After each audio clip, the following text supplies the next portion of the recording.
think it's always better to meet face to face. The meeting site is happening just up the road from me. In fact, just a few feet away, really. That meeting is underway right now behind closed doors. Those two leaders, we saw them there shaking hands. Vladimir Putin saying he wants this to be a productive meeting.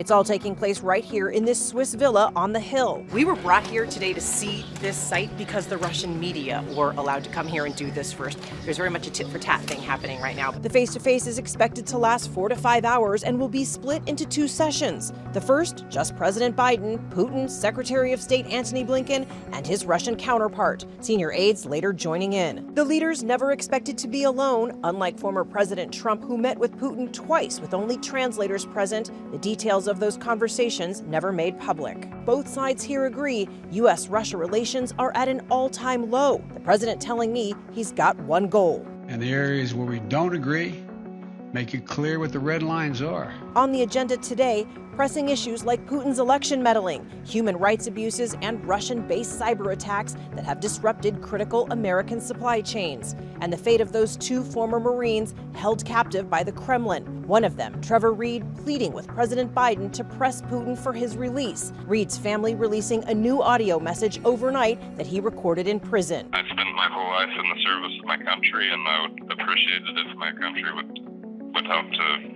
bring me home in this difficult situation back to my family.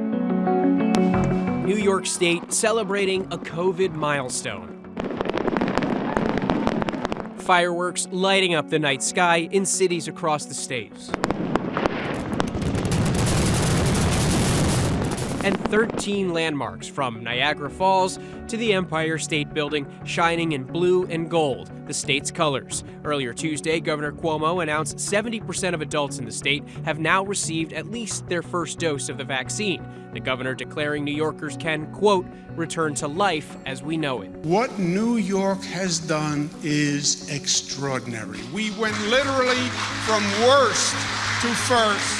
In Washington, plans are now underway for a 4th of July celebration. The National Park Service says the fireworks show will return to the National Mall. And on the 4th, the White House says President Biden will host first responders and service members on the South Lawn, where more than 1,000 guests are expected. Getting back to normal is so important to all of us, mentally, physically, and what a joyous day. The celebrations come even as health officials warn about a new variant of the coronavirus spreading in the U.S. The CDC now officially declaring the Delta variant, first seen in India, a variant of concern. It's more contagious, but the vaccines do appear to be effective against it. Still, doctors say it's important to monitor how the variant spreads among children under 12 who are not yet eligible for the vaccine.